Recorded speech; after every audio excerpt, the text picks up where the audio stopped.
Nous abordons ce matin notre deuxième partie, combat au sommet de la foi.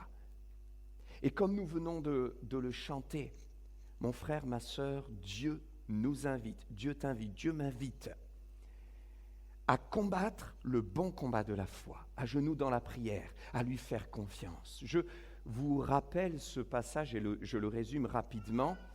Le peuple était sorti de l'esclavage de l'Égypte. Il s'est retrouvé dans le désert. Il a été éprouvé. Moïse, vous le savez, avait été l'instrument de Dieu pour le sortir d'Égypte. Et là, alors que le peuple avait vu de ses yeux de multiples miracles, des choses extraordinaires, vous le savez comme moi, les plaies en Égypte, mais aussi la mer ouverte en deux, et il était passé à sec et la mer s'était refermée sur l'ennemi égyptien qui les poursuivait pour les attaquer et les tuer cruellement. Ils avaient vu cela de leurs yeux. Ils avaient pu contempler la gloire et la puissance de Dieu. Malgré cela, eh bien, dès qu'il va y avoir une difficulté, ils vont murmurer, ils vont se plaindre. Moïse, pourquoi tu nous as fait sortir de l'esclavage ? Pourquoi tu nous as fait sortir de là ? Et Dieu, où es-tu ? Il murmurait, et Dieu va faire grâce. Et on va le voir tout à l'heure aussi dans les passages que nous allons lire. Dieu fait grâce en permanence, et même aux eaux de Mara, ils ont soif, les eaux sont amères. Et encore une fois, ils se plaignent à Moïse, ils murmurent, ils veulent et souhaitent même le tuer, le lapider. Et Moïse prie, Dieu fait grâce encore, et il va rendre pures les eaux. Et là aussi, à Horeb, alors qu'ils arrivent à Réphidim, ils ont soif, ils ne trouvent pas de source d'eau. Et Moïse va encore implorer le Dieu vivant, le Dieu d'Israël, alors que le peuple se plaignait encore et murmurait. Et Dieu fait encore grâce et lui dit, tu vas frapper le rocher et de l'eau sortira. Il a frappé le rocher, l'eau est sortie, le peuple a pu boire. Mais l'ennemi, Amalek, vint combattre Israël ici à Réphidim, sur le même lieu où justement le peuple venait d'être abreuvé, d'être béni et de voir un miracle se passer pour eux. Dieu ne les avait pas abandonnés, il voulait les désaltérer. Amalek vint combattre le peuple d'Israël ici à Réphidim. Et Moïse est là et il se dit, il faut réagir. Josué, va dans la vallée, choisis, sors des combattants et combattez. Moi, j'irai sur la montagne, au sommet de la colline, et je prierai avec la verge de Dieu dans ma main, le bâton de l'Éternel. Et Moïse monta sur la montagne avec Aaron et Hur, et là, ils prièrent. Et Moïse priait, demandait à Dieu sa grâce. Mais le combat durait, il était rude. Et quand les bras de Moïse fléchissaient, baissaient, le peuple d'Israël dans la vallée perdait du terrain. Mais quand les bras remontaient, le peuple regagnait du terrain face à l'ennemi. Et voyant sa fatigue, Aaron et Hur, qui étaient montés avec lui, vinrent le soutenir. Et ils arrivèrent à côté de lui. Ils étaient là. Ils lui mirent une pierre sous laquelle il put s'asseoir, se reposer. Et il tenait ses bras pour que ses bras tiennent ferme, levés vers le Seigneur, levés vers l'Éternel, afin que, en bas dans la vallée, Josué et ses combattants puissent remporter la victoire. Et jusqu'au bout, jusqu'au coucher du soleil, le combat fut rude, mais Moïse tint bon grâce à ce soutien, et la parole de Dieu nous dit, dans la vallée, Josué vainquit Amalek.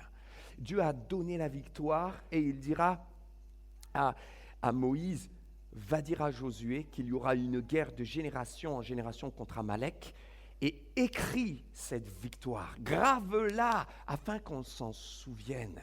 Et là, Moïse va bâtir un autel à l'Éternel, rendre grâce et gloire à Dieu. C'est grâce à toi qu'on a eu la victoire.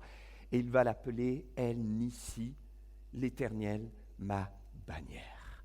Combat au sommet de la foi. Ce matin, nous allons voir, premièrement, les leçons sur l'attaque de l'ennemi. Deuxièmement, les leçons sur le lieu du combat. Et troisièmement, les leçons sur les enjeux du combat. Leçons sur les attaques de l'ennemi. Le moment, tout d'abord, où l'ennemi a attaqué. Et nous devons nous rappeler, je pense que je n'apprends rien à personne, nous avons un adversaire, le diable. On est enfant de Dieu, Dieu a un adversaire, Satan, nous aussi. Et Paul avait dit aux Éphésiens, au chapitre 6, ne luttez pas les uns contre les autres charnellement, c'est pas ça le vrai combat. Mais notre combat, il est spirituel. Nous avons à lutter contre les esprits méchants dans les lieux célestes, les puissances, les autorités, les dominations spirituelles. Comment ? Par la prière, dans la foi, avec toutes les armes que revêt le chrétien rempli du Saint-Esprit qui s'appuie sur l'œuvre de Jésus-Christ. Voici notre combat. Donc on a un adversaire, on a un combat. Mon frère, ma sœur, tu te sens attaqué, oppressé, ça peut arriver. Ne sois pas surpris comme l'apôtre Pierre le disait. Ne soyez pas surpris, c'est normal. On a un adversaire, on a donc un combat. Et c'est là où nous avons aussi un défi à relever, mes frères et sœurs, c'est que l'ennemi n'attaquera pas au moment où vous le pensez. Quand Israël a été attaqué, ce n'était pas quand Israël était prêt à répondre en disant « Viens, on est prêt ». Mais c'était précisément au moment où il ne s'y attendait pas. Et l'ennemi attaquera au moment où le peuple ne s'y attend pas, au moment où tu ne t'y attends pas. Voilà pourquoi nous devons vivre les paroles de Jésus, vous les connaissez, il l'a répété plusieurs fois. Exemple Matthieu 14, 38, veillez et priez. Être en veille, être vigilant. Parce que le moment que l'ennemi va choisir, c'est toujours un moment qui lui est favorable à lui, pas à vous. C'est un moment de faiblesse, un moment où tu es fatigué physiquement, où tu es fragile émotionnellement, où tu as appris peut-être une mauvaise nouvelle, où tu commences à te décourager, ou alors un moment où tu as eu une grande victoire et tu commences à te reposer sur tes lauriers, à baisser la garde et à moins prier. C'est là qu'il va attaquer, parce qu'il va se dire on peut les surprendre. L'exemple de Jésus est fort en ce sens. Il a été lui-même attaqué par Satan dans le désert. Quand il a eu faim, quand il a eu certainement cette fatigue, puisqu'il nous a dit qu'il a jeûné et prié pendant 40 jours dans le désert. Satan vint pour le tenter, nous dit la Bible.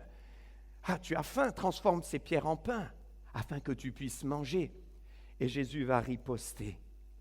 Et la Bible nous dit que c'est l'Esprit de Dieu qui a emmené Jésus dans le désert afin qu'il soit tenté par le diable. Et certains vont dire, mais je ne comprends pas, est-ce que Dieu nous pousse vers le diable pour qu'on soit tenté ?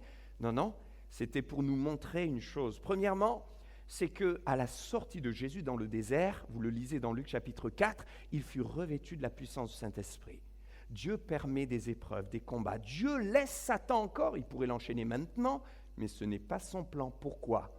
Parce que Dieu change le mal en bien.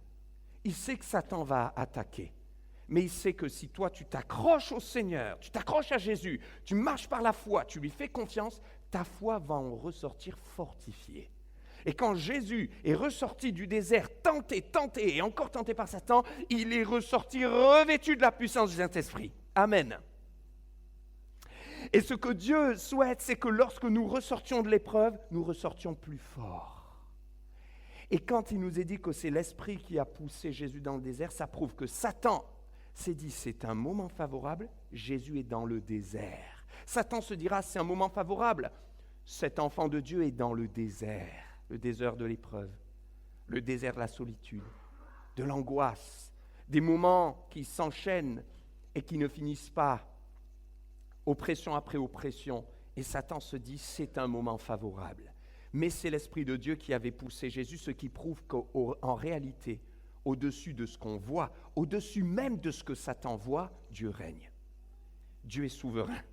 Et Dieu savait que Satan penserait que c'est un moment favorable pour lui, mais que ce serait une terrible défaite, car il mordrait la poussière. Alléluia. Le Seigneur règne, il est souverain. S'il permet une épreuve dans ta vie, un désert, voire même que Satan t'oppresse, c'est qu'il le permet. Mais ça veut dire qu'il te dit en retour, tiens bon, accroche-toi à moi, et tu verras que cette oppression de l'ennemi l'amènera lui-même à mordre la poussière, il fera une œuvre qui le trompe, et toi tu en ressortiras plus fort. Alléluia. Mon défi, ton défi, mon frère, ma sœur, c'est d'être vigilant et de ne pas nous laisser surprendre. De ne pas nous laisser surprendre. Regardez ce qui est écrit. Le peuple venait de boire. Tu frapperas le rocher, il en sortira de l'eau. Le peuple a vu de ses yeux un miracle. Et ils se sont dit, c'est magnifique, c'est formidable. Ils ont bu Et ils étaient dans un moment d'apaisement, un moment où certainement ils se sont dit maintenant on va se reposer. Et que fait l'ennemi? Amalek vint combattre Israël. Voyez? Un moment où tu ne t'y attends pas. Regardez cette parole de Jésus dans Luc chapitre 14, verset 3, je vous la cite. Il nous est dit que quand Jésus a résisté au diable, le diable le laissa jusqu'à un moment favorable. Jusqu'à un moment favorable. Ça veut dire qu'il s'est dit, je ne peux plus rien faire, là j'y arrive plus, c'est cause perdue, mais j'attends un autre moment favorable. Donc veillons et prions, mes frères et sœurs. L'apôtre Pierre dira dans 1 Pierre, chapitre 5, versets 7 et 8, « Le diable rôde comme un lion, cherchant qui dévorer. » La version littérale dit, va dans ce sens, cherchant qui se laissera dévorer. Vous voyez, il tourne autour du troupeau, il attend qu'une brebis s'égare et s'isole. Ne t'isole pas, mon frère, ma sœur. Ne commence pas à dire, moi je vis ma vie chrétienne tout seul, je n'ai pas besoin des autres.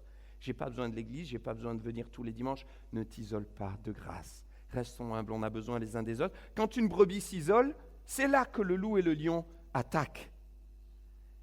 Il cherche un moment favorable. Et un peu plus loin, il dira, veillez donc et soyez sobres. Veillons et prions. Amen. Deuxième point sur cette première partie, les raisons de l'attaque. Pourquoi Amalek vint combattre? Premièrement, on vient de le voir, l'ennemi vient combattre parce que c'est un moment favorable, mais il vient combattre aussi parce qu'il y a la responsabilité du peuple. Regardez avec moi. Le peuple murmura contre Moïse. On est dans Exode 15, 24. « Que boirons-nous » Et c'est là, alors que l'eau était amère, que Dieu fait grâce et il va adoucir l'eau pour qu'ils puissent boire.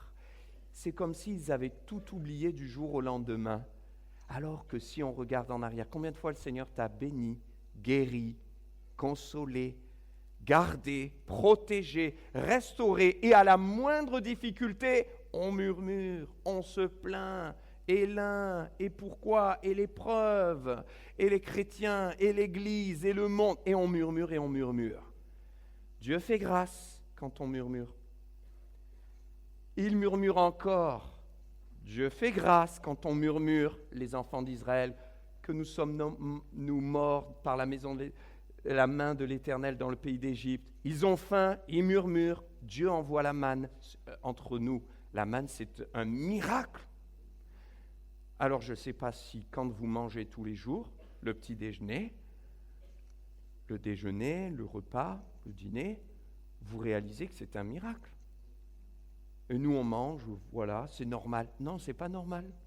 C'est une grâce de Dieu. Et eux, c'était la manne qui tombait du ciel, du pain qui tombe du ciel. Mais vous imaginez, c'est pas des gouttes d'eau. Déjà, des gouttes d'eau, on devrait se dire, c'est quand même un miracle. Bon, les nuages, Dieu a créé tout cela. Mais du pain qui tombe, de la nourriture pour eux, des cailles. Et au fur et à mesure, ils se sont tellement habitués qu'ils ont oublié. Et c'est devenu normal pour eux. Et c'est ce qui se passe parfois pour nous. Et quand ça devient normal pour nous, on n'est plus reconnaissant, il n'y a plus de gratitude et on commence à murmurer. Et comme je le dis souvent, vous le savez, on se plaint la bouche pleine. Et on murmure, et je ne suis pas d'accord avec ceci, je ne suis pas d'accord avec cela. Et le cœur est rempli d'amertume, on est charnel. Alors il murmure, Dieu fait grâce, il murmure, Dieu fait grâce. On arrive à Réphidim, il murmure encore. Et il cherche querelle, à tel point que Moïse va dire, Seigneur, fais grâce, fais quelque chose, ils vont me tuer. Il y a des gens qui ne réalisent pas que par leur langue, ils peuvent tuer. Alors on est à la maison, on parle de l'un, on parle de l'église, on parle de si on n'est pas d'accord. On ne se rend pas compte qu'on fait l'œuvre du diable. Et que fait Dieu? Dieu dit maintenant stop. Ils ont murmuré, Dieu fait grâce. Murmuré, Dieu fait grâce. Murmuré, Dieu fait grâce. À un moment donné, Dieu dit stop. Et qu'est-ce qui se passe? Il laisse l'adversaire attaquer. C'est une des raisons pour lesquelles. Et que se passe-t-il? Eh bien, le peuple, là, se retrouve dans un combat avec l'ennemi.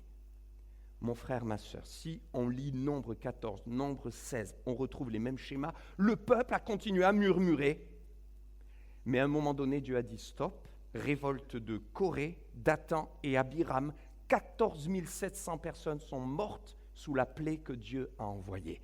L'apôtre Paul dira aux Galates, il dira aux Éphésiens, au chapitre 4, verset 27, ne soyez pas dans le murmure, dans la colère les uns contre les autres. En gros, ne soyez pas charnels, sinon vous donnez accès au diable. Il y a beaucoup de personnes qui ne se rendent pas compte qu'avec leur langue, ils donnent accès au diable. Et il dira dans 2 Corinthiens chapitre 2, verset 11, « Nous avons choisi de ne pas donner l'avantage à Satan, notre ennemi. » Comment ? En pardonnant. Le pardon. Vous voyez, on est dans les relations humaines, les relations avec l'autre. Certains pensent, oui, mais être spirituel, non, mais être spirituel, ça va être concret. Aimez-vous les uns les autres, à ceux-ci ils reconnaîtront que vous êtes mes disciples. Et c'est là aussi que nous avons un défi à relever.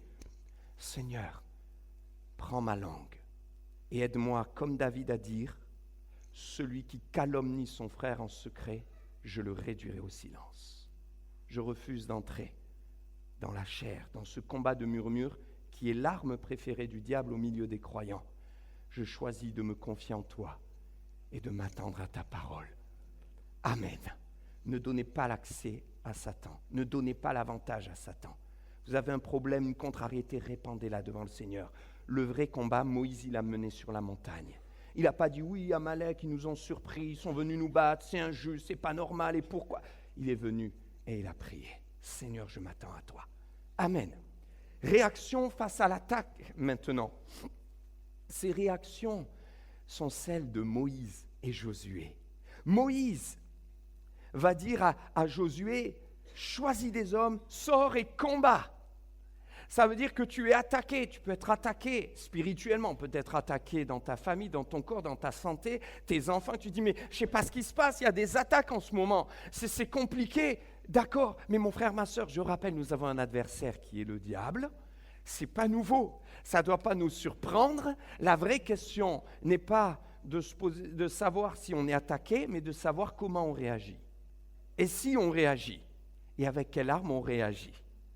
Parfois, en tant que chrétien, on se sert de cela, oui, parce qu'on a des attaques, on a des oppressions, il y a des combats, et on se sert de cela pour justifier notre manque de foi, de prière, de spiritualité, nos difficultés en ce moment. Oui, mais je suis attaqué.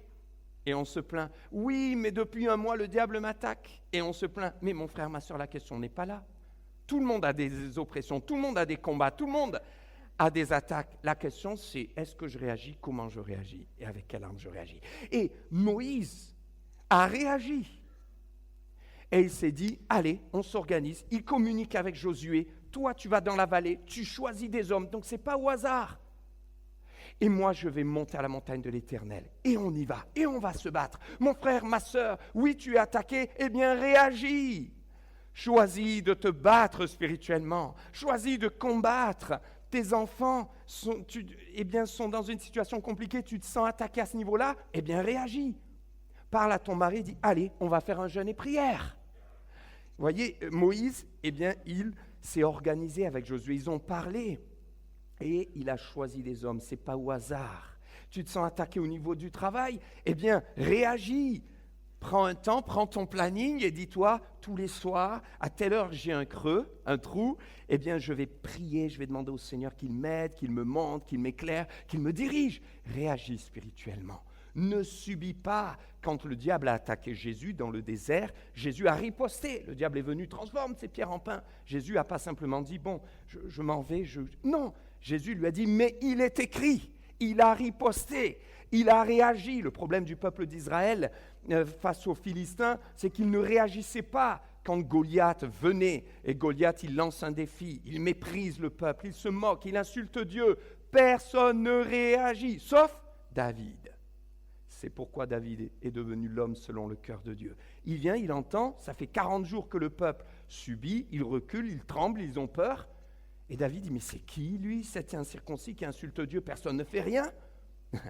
Et Dieu va l'envoyer. Il va y aller en disant à Goliath, toi tu viens avec ta lance, avec tes armes humaines, mais moi je viens au nom de l'Éternel des armées. Et sa force était en Dieu. Mon frère, ma soeur, il a réagi. Et nous, en tant que chrétiens, on a le Saint-Esprit en nous, on peut réagir, dire, ok, il y a une difficulté, il y a un combat, il y a une attaque, eh bien, que pouvons-nous faire ? Eh bien, on va réagir. Seigneur, parle-moi, Est-ce que là, je dois prendre un temps de jeûne et prière? Est-ce que là, on doit se réunir en famille? Est-ce qu'avec ceux qui sont chrétiens autour de moi, dans ma famille, dans mon entourage, on va pouvoir réfléchir, s'organiser et dire, allez, on va mener le bon combat de la foi et voir le Seigneur nous donner la victoire. L'apôtre Pierre dira, dans ce texte que j'ai cité tout à l'heure sur le lion, qui rôde, il dira, résistez-lui. Résistez-lui. Et en plus avec une foi ferme. Voilà, résistez-lui. L'apôtre Jacques dira, soumettez-vous à Dieu et résistez au diable. Et il fuira loin de vous. Et c'est ce que Jésus a fait et le diable a fui. Parce que Jésus lui a résisté, réagi. Tu as le Saint-Esprit et réalise la puissance du Saint-Esprit en toi. Et puis, deuxième point, le lieu du vrai combat. Regardez, ce qui nous est dit, j'ai mis bien sûr en évidence cette parole. Moïse avait dit, demain je me tiendrai sur le sommet de la colline. Demain je me tiendrai sur le sommet de la colline. De la même manière que pour le moment, l'ennemi ne choisira pas votre moment favorable, de la même manière, quand il vient attaquer Israël à Réphidim, c'est parce qu'il est en position de force et c'est un lieu favorable pour l'ennemi. C'est pourquoi Josué combattait dans la vallée de Réphidim. Et cette vallée faisait que le peuple était comme enclavé. Donc, étant surpris par l'ennemi, l'ennemi pouvait l'entourer, l'envelopper et fondre sur lui. Donc, humainement, le peuple d'Israël, le peuple de Dieu, était en position défavorable. Mais Moïse a compris quelque chose. Moi, je vais sur le sommet de la colline. Ça veut dire qu'il y a le lieu que l'ennemi a choisi, comme dans l'histoire de Jésus, tenté par le diable. Le diable a choisi le désert, mais il y a le lieu que Dieu a choisi. Et c'est un lieu secret, qui n'est pas révélé humainement, mais spirituellement. Matthieu 6, quand tu pries entre eux dans ta chambre et prie ton Père, qui est là dans le lieu secret. Et si l'ennemi ne voyait que la vallée en disant « c'est bon, on va gagner, c'est favorable pour nous », il n'avait pas pensé qu'il y avait un lieu spirituel qui amènerait la victoire au peuple de Dieu. Mon frère, ma sœur, quand tu te sens attaqué, quand il y a un combat, ne mène pas ton combat sur le terrain de l'ennemi. Combien de chrétiens tombent dans un combat charnel avec l'un, avec les autres, on se débat tout seul sans s'attendre à Dieu. Mais l'apôtre Paul dira aux Galates, le juste vivra par la foi. Il rappellera cette parole. Et l'apôtre Jean, dans sa première lettre, dira, ce qui triomphe du monde et qui nous rend vainqueurs, c'est notre foi. Ton terrain, ça doit être la foi, la confiance en Dieu, dans la prière, et non pas un combat charnel. Seigneur, je ne veux pas me laisser avoir sur le mauvais lieu. Le vrai lieu du combat pour le chrétien, c'est de monter au sommet de la colline. Répandre ton âme, ton cœur, ta tristesse, ton amertume, ton incompréhension, tes difficultés, et t'attendre au Seigneur en gardant la foi. Amen. Le bâton du combat. Sur le lieu du combat, Moïse levait les mains, mais parfois on oublie qu'il avait le bâton de Dieu. Et Dieu lui avait dit, prends la verge de Dieu dans ta main. La verge de Dieu dans sa main, le bâton de Dieu dans sa main, le bois de Dieu dans sa main, c'était sa victoire. Dieu choisit parfois les choses faibles pour confondre les fortes, pour nous montrer que c'est avec des choses simples qu'il renverse les pouvoirs et les dominations. Quelqu'un pensera qu'il y avait un pouvoir magique dans le bâton, pas du tout. Mais en prenant le bâton, il y avait comme cette relation qui l'a mené à se rappeler en permanence qu'il dépendait de Dieu et pas de ses propres forces. Le bâton de Dieu, ce bâton avec lequel la mer a été ouverte en deux, ce bâton avec lequel il a pu impressionner Pharaon parce qu'il l'a jeté, il s'est transformé en serpent. Les sages et les magiciens ont essayé de faire pareil, mais le serpent de Moïse a avalé les serpents des magiciens. Le bâton de Dieu, le bois de Dieu. Et j'aimerais vous dire que pour nous chrétiens, le bois de Dieu, c'est le bois de la croix. Le bois du chrétien, c'est le bois de la croix. Et lorsque nous allons dans la prière, lorsque nous sommes dans ce combat, lorsque nous nous attendons à Dieu, que nous sommes devant nos défis et nos difficultés, Eh bien, le Seigneur nous invite à nous rappeler toujours de l'œuvre de la croix, à revenir toujours à la croix. Et on l'a chanté, viens au pied de la croix. La croix, elle est vide. Jésus est ressuscité. L'apôtre Paul dira aux Corinthiens, il a choisi de sauver les hommes par la folie de la prédication de la croix. Et il dira aux Galates, au chapitre 6, je ne me glorifie de rien d'autre que de l'œuvre de la croix. Quand tu es en difficulté, tu es attaqué, tu es dans le combat, tu te sens faible, regarde à la croix. Repense à celui qui s'est fait faible pour toi, celui qui est mort pour toi. Et rappelle-toi, Seigneur, que le Seigneur a donné sa vie à la croix. Ta croix, c'est ma victoire, Seigneur. Parce qu'en plus, tu n'y es pas resté. Il y a un tombeau vide. Il est ressuscité. Le Saint-Esprit vit en nous. Mais grâce à l'œuvre de la croix, nous sommes des ressuscités, parce que pour ressusciter, il faut mourir. Vous ne pouvez pas être un ressuscité si vous n'êtes jamais passé par la mort. Il fallait qu'il meure pour ressusciter et pour que nous aussi nous soyons des ressuscités. Amen. Seigneur, je ne veux jamais oublier la croix. Troisième point, l'équilibre spirituel dans ton combat. Au cours de ce combat, j'aime ce moment où Aaron et Hur vont aider Moïse parce qu'il était fatigué. Et il nous est dit, ils mirent une pierre sous lui afin qu'il se repose. Et ils prirent ses bras.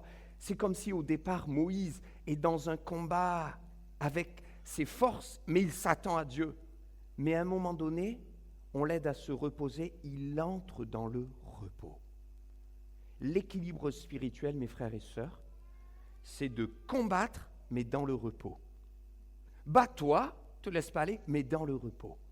Combien de chrétiens ne vivent pas dans le repos ? L'auteur de l'Épître aux Hébreux le dit plusieurs fois, entrez dans le repos. Efforcez-vous d'entrer dans le repos de Dieu. Mais quand on est entré dans le repos du salut, il faut y demeurer.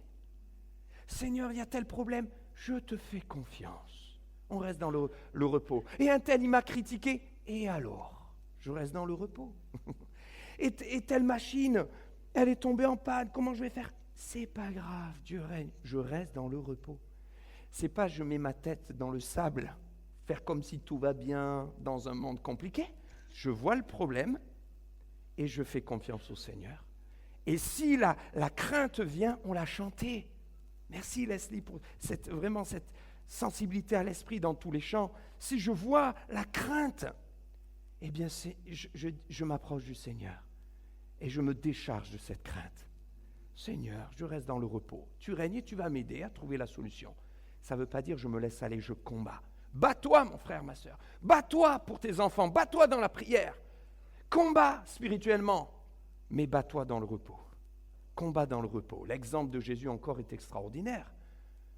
La barque était ballottée par les vents, la tempête. Il était avec ses disciples. Et eux, ils s'agitaient, ils paniquaient. Mais Jésus dormait. Il était dans le repos. Pourtant, ça s'agitait.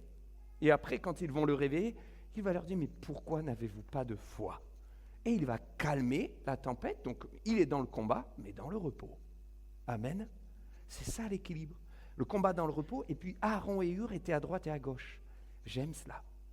Pourtant, Moïse était forcément soit droitier, soit gaucher, sauf s'il était ambidextre, mais on pourrait se dire qu'il avait une main privilégiée, puis la main où il y avait le bâton de l'Éternel. Non, les deux côtés.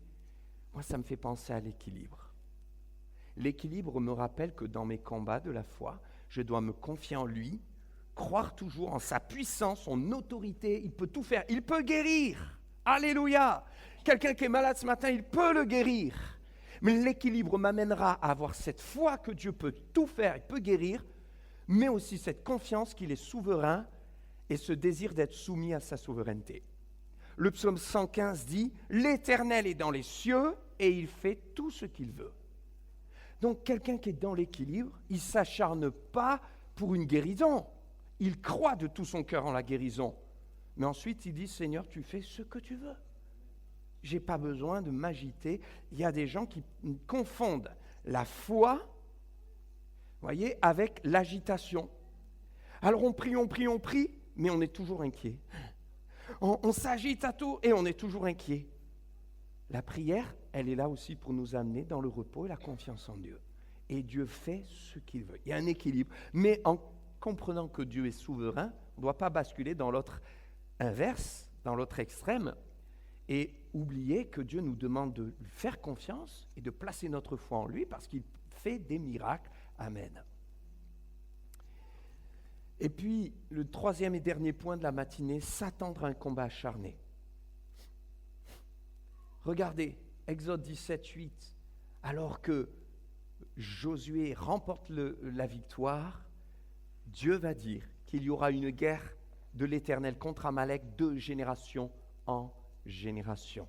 Mon frère, ma sœur, ne t'attends pas à ne plus jamais être attaqué. Ne t'attends pas à cela. Il y aura des combats jusqu'au bout. Et tant que Satan est sur la terre, eh bien, il y aura des combats parce qu'il tente les hommes, parce qu'il attise notre chair. Donc, nous devons nous préparer. Et l'important, c'est de faire comme Moïse, avec Aaron et Hur, ses compagnons.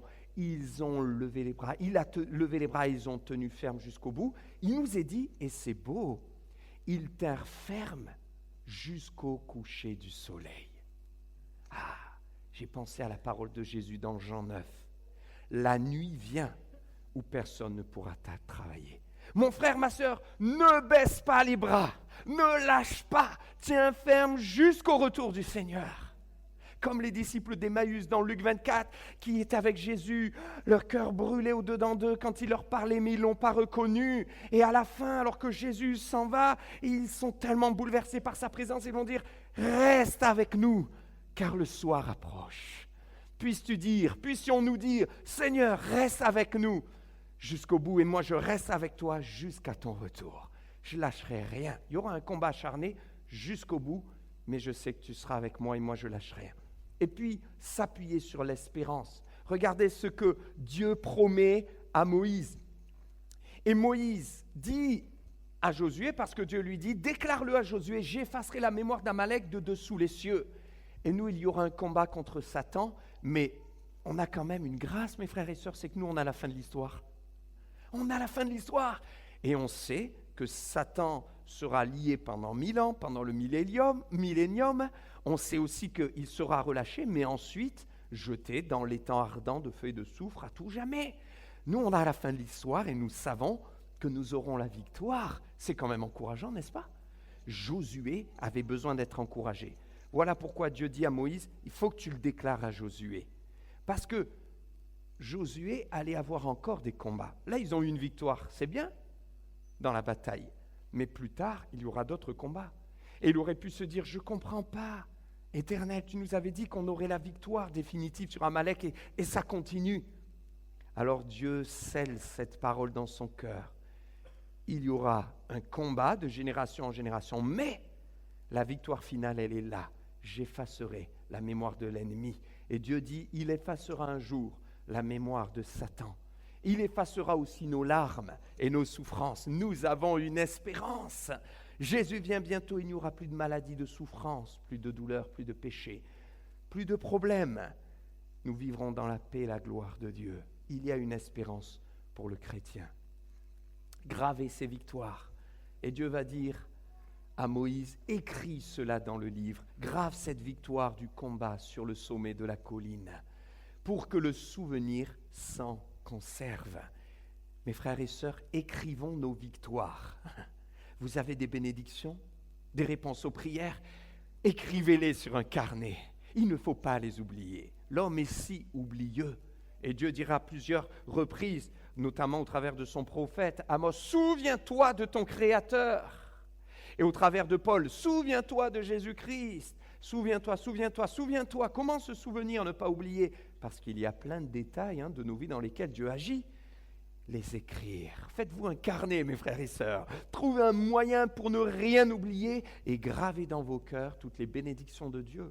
Au jour de l'épreuve, vous les ressortez à la face de l'ennemi et vous lui dites, tu ne mourras pas. Regarde, Dieu est fidèle et il a toujours agi pour moi. Dernier point, Nissi. Ça veut dire l'Éternel ma bannière. Et Moïse va remercier Dieu. Il va rendre grâce à Dieu. Et il va bâtir un autel à l'Éternel. Autel A-U-T-E-L, bien sûr. Et pas un autel comme nous avons aujourd'hui pour loger les personnes. H-O-T-E-L. Un autel qui était symbole aussi d'adoration. et de consécration. Je te donne tout. Je t'adore. Je me prosterne devant toi. El Nissi, qui signifie ma bannière. Ça veut dire déjà qu'il rend grâce. Il reconnaît que la victoire, c'est Dieu qui l'a donnée, même si on a combattu. Dans la prière, même si Josué a combattu, dans la vallée, à la fin, c'est grâce à Dieu.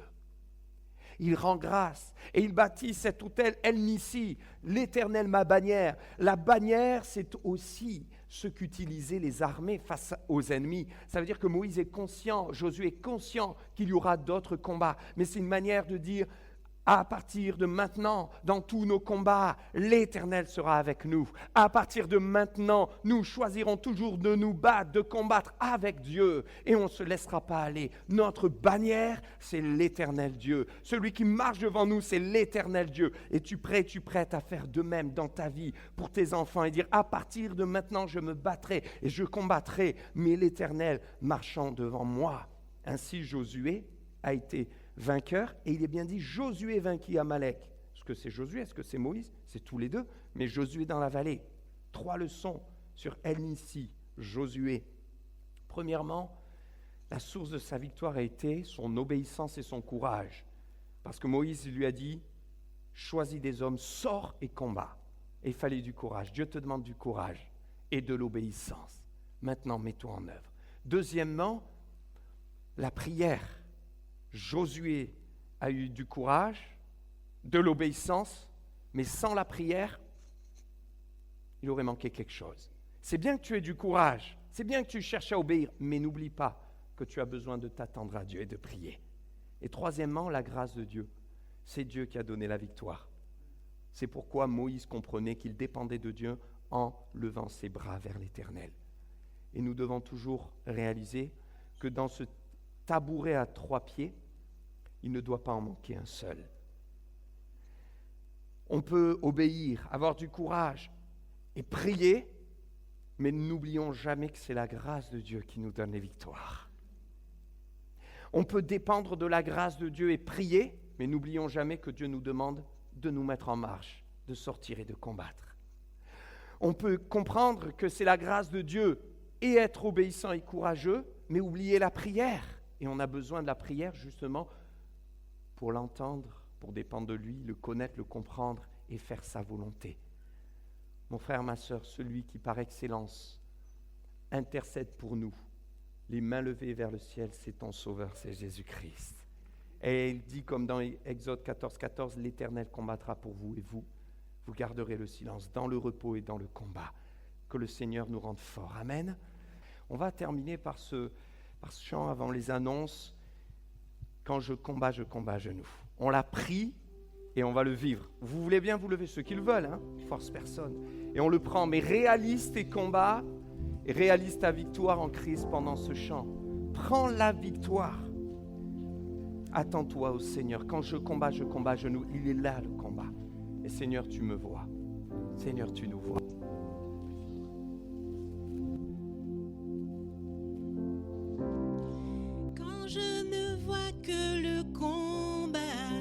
Tu vois ma victoire.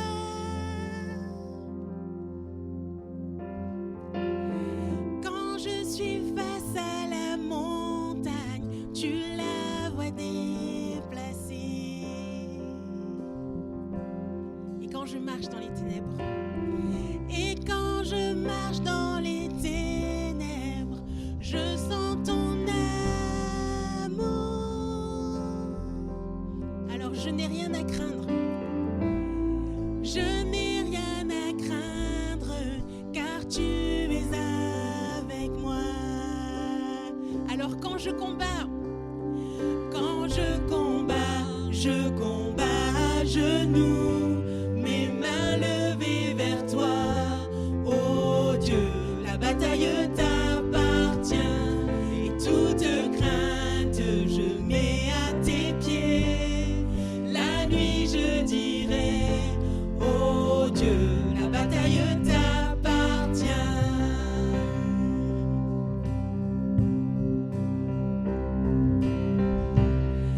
Et si tu es pour moi, qui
marches devant moi.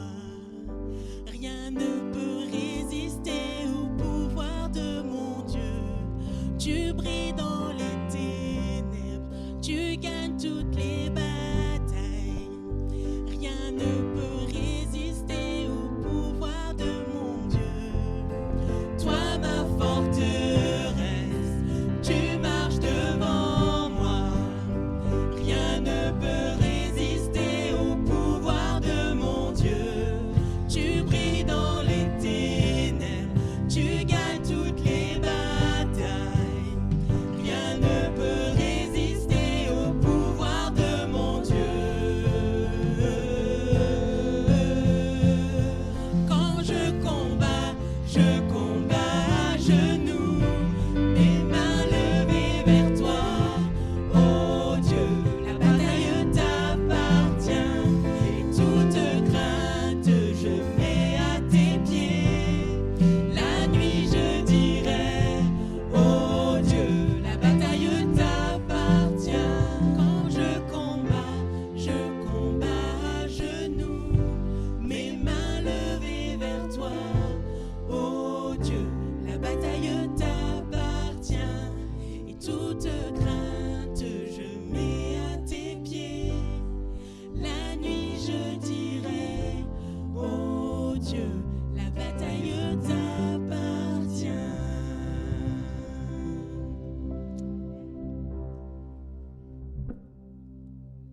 On va terminer en remerciant le Seigneur. Vous êtes d'accord? Amen. Bon, allez, je vais demander à Monsieur Bazin de prier. Vous pouvez rester là si vous voulez. Voilà. Et on va demander à Dieu sa grâce. Que Dieu vous bénisse. Seigneur notre Père et notre Dieu, nous voulons te remercier pour tous ces moments que nous avons passés ensemble dans le chant et dans la louange. Merci pour la prédication de ta parole, cette parole indispensable à nos vies. Nous voulons la serrer dans notre cœur jusqu'à notre dernier souffle ou jusqu'à ton retour. Merci de bénir chaque personne présente ici ce matin et de bénir en particulier ceux qui sont dans un problème grave, ceux qui sont malades. Merci Seigneur parce que tu es compatissant et plein de miséricorde. Nous pouvons nous confier en toi Seigneur en toutes circonstances et demeurer dans ce repos du cœur qui est si favorable à notre progression, à notre épanouissement spirituel. Merci Seigneur, bénis ton serviteur, son épouse, et fortifie-le Seigneur, fais-le aller encore de l'avant pour instruire ton Église et les âmes perdues. Loué sois-tu Seigneur, accompagne-nous s'il te plaît dans nos demeures et garde-nous là dans le creux de ta main. Merci Seigneur, Amen.